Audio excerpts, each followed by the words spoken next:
Good evening, everyone. For this week's model of misinformation and disinformation, I will be talking about how countries, specifically North Korea, are using disinformation. So during COVID-19, North Korea increased their disinformation campaigns to counter food shortage news circulating the internet. Since the 1990s, North Korea has suffered from food shortages. The United Nations Food and Agricultural Organization appealed to UN member countries for $10 million in assistance to help 513,000 food insecure North Koreans. So, North Korea tried to counter their news by uploading a series of items on YouTube and Twitter. A few examples are True or False Pyongyang Tour Series, which videotapes a woman speaking English and showing a typical Pyongyang market. The grocery store contains numerous food products, stocked shelves, and neat glass front cold food storages.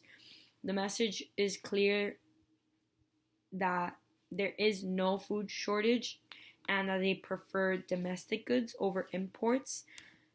This was one of the things that was circulated. Another one was My Life in Pyongyang, Happy Lunch. So the message of this post is that there's plenty of good food in Pyongyang.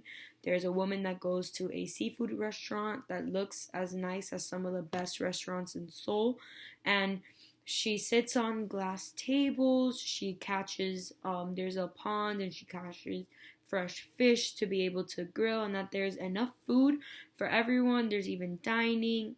People are wearing masks, but life is normal or continuing on as of COVID.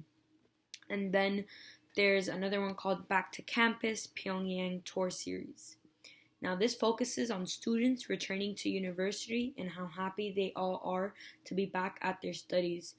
4 students are interviewed, and one of the students gives the key message of he says, watching the news about spread of COVID-19 and watching how we are successfully preventing its inflow, I witnessed how great our socialist system is.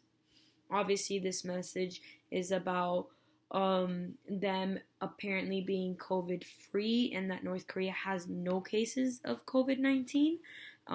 This was one of their disinformation campaigns to be able to credit their statement. And then lastly, the last example I'm going to provide is My Song from Pyongyang Tour Series. A young woman who is a professional singer introduces her music, saying, I'm here today to talk about not differences, but something in common. I know everyone's going through a hard time now. I think this is a time we should stand together against our common enemy, the COVID-19, instead of criticizing each other or throwing some sarcasms to each other. And the fact that we are free from COVID-19 does not mean we do not see or feel the other's pain. So I say we should fight the virus with love and trust for a peaceful and healthy world. We know these posts are needed to be approved by officials because the majority of North Koreans do not have access to the internet. These productions had official approval and clearly hit on the negative issues circulating around North Korea, the food shortage, and COVID-19. I hope you guys learned how a country can use a disinformation campaign to alter their face to the international world. Thank you for watching, and I hope you guys can comment down below to see if you have seen any other country do this sort of thing rather than election. Maybe something else that we could chat about below. Have a great night, guys.